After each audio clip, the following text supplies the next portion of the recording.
I will take yours. It's fine. So, thank you very much, Miguel, for your nice introduction.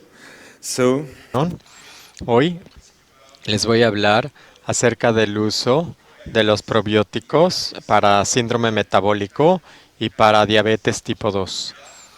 Aquí tenemos el esbozo de mi plática. Después de una breve presentación voy a hablar acerca del uso de los probióticos tradicionales para el síndrome metabólico y para diabetes tipo 2, y después en la segunda parte voy a hablar del uso potencial de los probióticos de siguiente generación. Ayer hablé acerca de Faecalibacterium prognitzi, Faecalibacterium prosvitzi, y hoy voy a hablar de otros. Entonces, los beneficios de salud se basan en la evidencia que tenemos: digestión de la lactosa, modulación de la microbiota intestinal, integración de la barrera intestinal, modulación del sistema inmune y también inhibición de patógenos. Si vean ustedes, ¿qué pasa con síndrome metabólico, diabetes y obesidad? De hecho, en este momento no hay evidencia, productos con evidencia, basados en evidencia para estas enfermedades. En cuanto al resumen de los beneficios para la salud de los probióticos, también podemos ver que las bacterias probióticas pueden combatir patógenos, madurar el epitelio, modular el sistema inmune y metabolizar los sustratos y producir metabolitos. Y vean ustedes que no hay nada en cuanto al síndrome metabólico, diabetes tipo 2, ni tampoco obesidad. El efecto de los probióticos dependen de la cepa, de la postología, del hospedero, edad, estado de salud y la microbiota intestinal. En cuanto a los formatos de probiótico que hay en el mercado, tenemos varios formatos: suplementos alimenticios, medicamentos o medicamentos suplementos. En cuanto al síndrome metabólico, la asociación entre la obesidad abdominal, la resistencia a la insulina, diabetes tipo 2, dislipidemia e hipertensión arterial ya se ha conocido durante muchos años. Esta asociación, el síndrome metabólico, recientemente ha sido reconocido por la OMS y por la Asociación Americana. El síndrome metabólico representa un estado metabólico adverso, ya que confiere mayor riesgo tanto de desarrollar diabetes tipo 2 e enfermedad cardiovascular. El dirigirse a la inactividad física y obesidad y cambios en estilo de vida es la piedra angular para poder prevenir y tratar el síndrome metabólico. Se necesitan más estudios para poder determinar el valor de las terapias dirigidas específicamente a la resistencia a insulina en individuos que tienen síndrome metabólico. En cuanto a la prevalencia del sobrepeso y la obesidad en el año 2014, vean ustedes aquí, tenemos estas dos gráficas a nivel mundial, y estas dos de la derecha son de esta otra región en Bélgica, y tenemos un aumento de personas que tiene IMC mayor a 30 y mayor a 40 incluso. La microbiota y la obesidad. En los ratones tenemos buena evidencia de que existe una disbiosis a favor de Firmicutes. Sabemos que podemos transferir los fenotipos obesos a través de transferencia microbiótica en ratones sin gérmenes. En humanos tenemos datos divergentes sobre la composición y diversidad de la microbiota en obesos. La microbiota de obesos frecuentemente se asocia con una baja diversidad de las bacterias comensales y también se asocia con un bajo recuento genético. De hecho, se hizo un estudio muy bueno por mis colegas Claimer, por ejemplo, que demostraron que de hecho, dependiendo del recuento genético de los obesos, van a responder bien o no a la dieta. Por ejemplo, los obesos con bajo recuento genético en la microbiota no van a responder bien a las dietas. Y la microbiota en obesidad expresa más enzimas involucradas en ráfagas energéticas. Aquí pueden ver ustedes que hubo una gran explosión de muchos artículos muy buenos que explicaban el vínculo entre la obesidad y la microbiota. Y estos estudios empezaron a partir del 2004 y los más recientes nos muestran que las intervenciones en la dieta afectan la riqueza de la biología de la microbiota. Entonces, el concepto de la endotoxemia metabólica, de hecho, la obesidad se asocia con obesidad nutricional y genética, se asocia con esta disbiosis de la microbiota intestinal. También se altera con alteraciones en la barrera intestinal, con la endotoxemia metabólica, o sea, alteraciones en la barrera intestinal que se asocian con una reducción de proteína Z1 ocludina, y lo que podemos observar es que hay una inflamación de bajo grado, resistencia a la insulina y también diabetes tipo 2. Para resumir entonces, la obesidad se asocia con la disbiosis de la microbiota intestinal, induciendo translocación en la circulación, translocación de LPS en la circulación y lleva a trastornos metabólicos. En cuanto al uso de probióticos para estas patologías, tenemos una elección entre los probióticos tradicionales como Bifidobacterium, Lactobacillus o bien bioterapéuticos vivos como Akkermansia, Bacteroides, Faecalibacterium prodnitzii. Entonces, pues muchos probióticos tradicionales lactobacillus, por ejemplo, se han probado en modelos preclínicos de obesidad. Pueden reconocer aquí actores famosos entonces que se han mencionado ya varias veces de estos probióticos, como LGG o Lactobacillus paracelsai shirota, y en estos estudios preclínicas vimos que sí se reduce la subida de peso, se reduce la inflamación y también se mejora la resistencia a la insulina y se reduce el almacenamiento de grasa y se reduce la glucosa y la insulina. Entonces, en relación con el impacto que tienen las cepas de prebióticos en enfermedades asociadas con la obesidad en estudios preclínicos, aquí les muestro algunos estudios positivos que encontré en la literatura. Podemos entonces concluir que sí hay efectos positivos de lactobacilos y bifidobacterias en la obesidad y en enfermedades asociadas. Eso es lo que encontramos en estos estudios preclínicos, y cuando nos vamos a estudios en humanos también podemos encontrar efectos positivos de lactobacilos y bifidobacterias en la obesidad y en las enfermedades asociadas. Pero, las limitaciones generales de todos estos estudios es que incluyeron muestras muy pequeñas y les falta un seguimiento a largo plazo.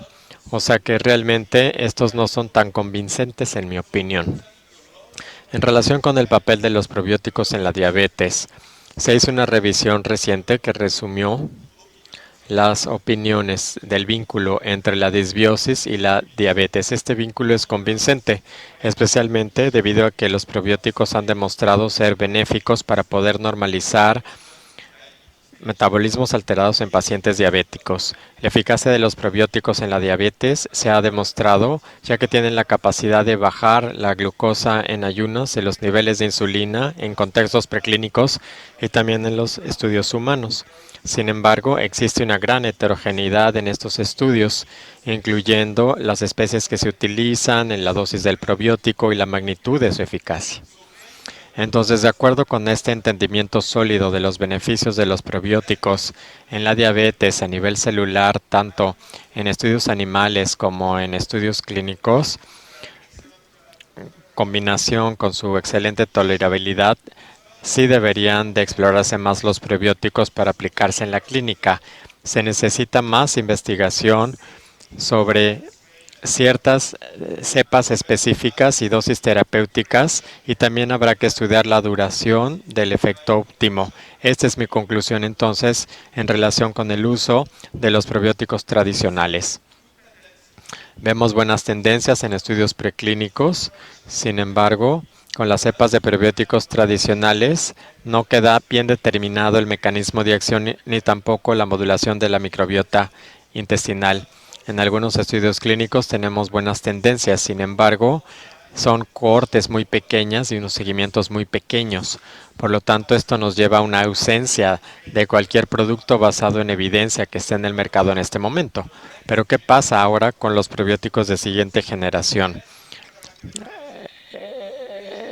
El probiótico de siguiente generación más caracterizado para trastornos metabólicos es Akkermansia mucinifila, que ha sido identificado por algunos investigadores y es una de las bacterias más abundantes en la microbiota intestinal, ya que puede representar entre el 1 y el 5%, así como la Protnitzi,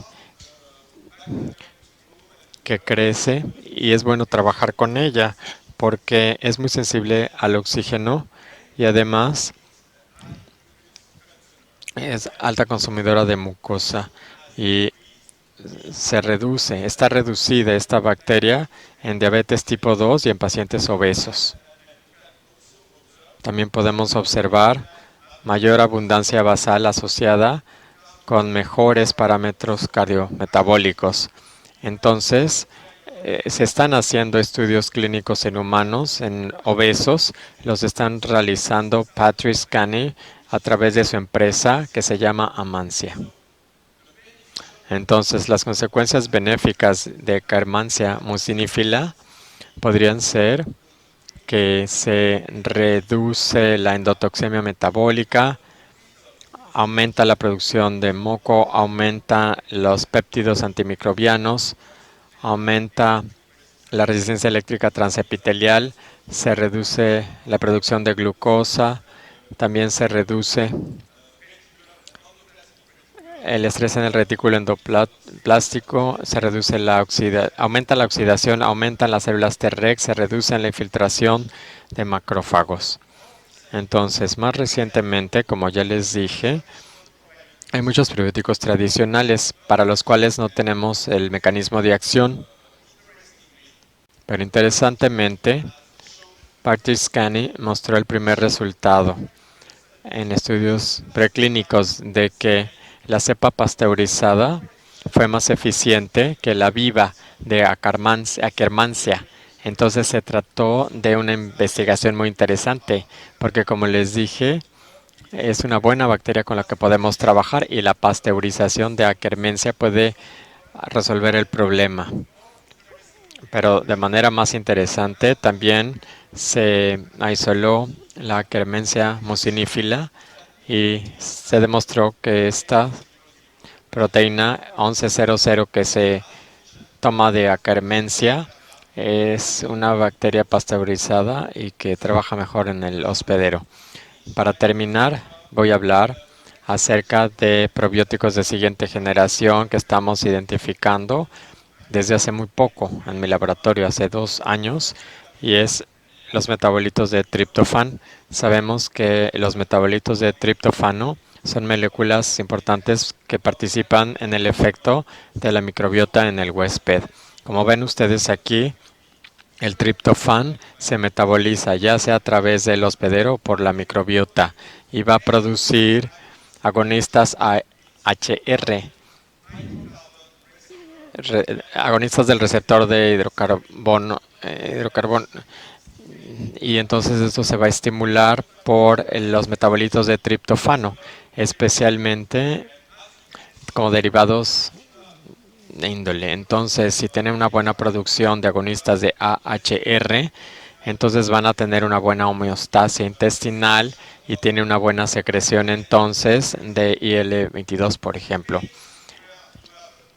Cuando tienen ustedes una microbiota deficiente y que no produce bien los metabolitos de triptófano, se van a reducir los derivados de indol y también se reducen los agonistas de AHR y en este caso tendremos mayor susceptibilidad a la inflamación.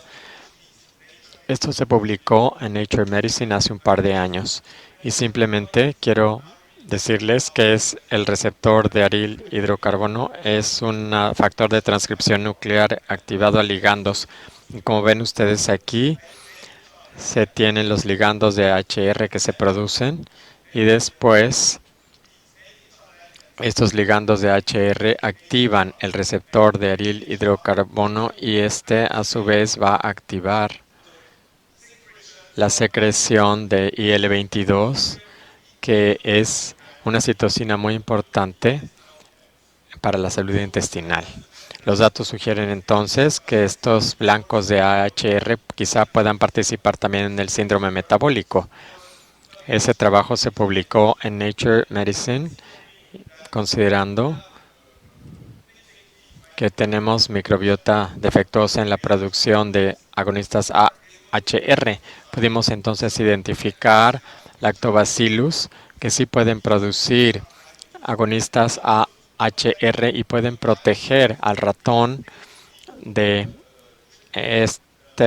estos microbiota defectuosa de metabolitos de triptofán. Vean ustedes aquí que tenemos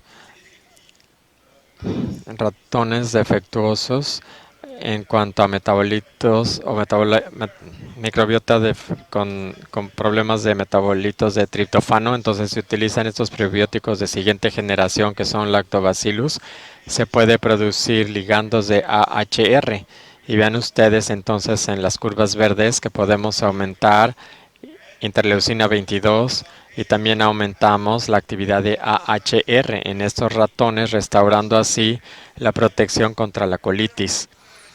Y de manera interesante también demostramos que en los humanos con síndrome metabólico pudimos demostrar que se reduce la activación de AHR, como ven ustedes aquí, cuando se comparan una persona con un IMC de menos de 30 o un IMC mayor a 30. Vean ustedes que se reduce la activación de la AHR y también podemos ver que se reduce la actividad de la AHR en pacientes con diabetes tipo 2. Aquí lo podemos ver. Y lo que hicimos después fue confirmar que la microbiota de los pacientes que tienen síndrome metabólico mostró una reducción en la activación de AHR. Y entonces luego regresamos a los ratones para ver si esa cepa que estábamos utilizando en modelos de colitis podría funcionar en estos modelos. Entonces la pregunta era si esta función defectuosa de la microbiota está involucrada en el síndrome metabólico y si podríamos corregir este defecto utilizando este microorganismo. Vemos entonces aquí que vemos los agonistas de AHR. Lo que hicimos fue suplementar, restaurar la microbiota utilizando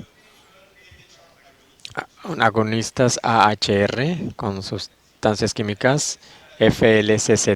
Utilizando FIXI pudimos reducir entonces la resistencia a la insulina, comparando aquí los ratones aquí con altos contenidos de dieta o con una baja dieta. Los comparamos y vimos esta reducción espectacular. Y en relación con los triglicéridos hepáticos, también vimos un buen efecto de FIXI, FICZ.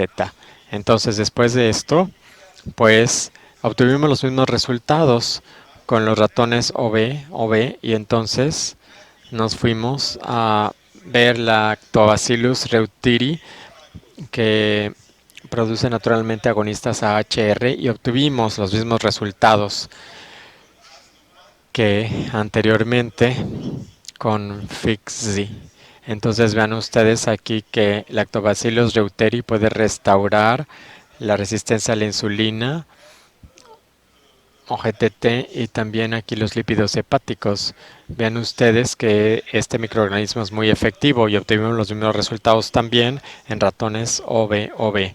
Entonces podemos concluir que estas bacterias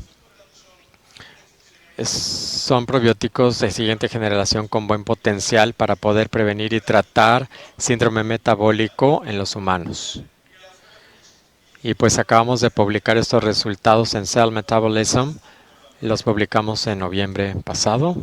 Y las conclusiones y perspectivas en relación con esta cepa es que vamos a tratar de caracterizar mejor la cepa identificada de lactobacilos para fabricar un producto que se va a utilizar en humanos.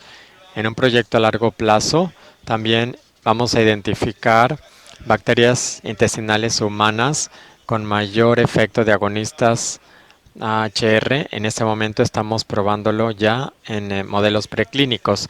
Los mensajes que deben llevarse son los siguientes. Los probióticos tradicionales pueden ser una buena herramienta para prevenir y tratar el síndrome metabólico, pero es mejor, hay que escogerlos mejor y determinarlos mejor. Los probióticos de siguiente generación como A. mucinífila, Lactobacillus reuteri F6 e incluso F. prausnitzii también los estamos probando en estos modelos y tenemos ya resultados prometedores. Son herramientas prometedoras para prevenir y tratar el síndrome metabólico y se pueden probar más fácilmente en los humanos como la mucinífila. Y de manera interesante también la hígado graso no alcohólico y esteatohepatitis cada vez son más prevalecientes. Podríamos utilizar estos probióticos de siguiente generación para prevenir estas enfermedades. Quisiera agradecer a Jane Natividad, a todos quienes me ayudaron, a Harry y a Bruno quienes me ayudaron. Y quisiera también agradecerles a todos ustedes por su atención y a todos los miembros de mi laboratorio.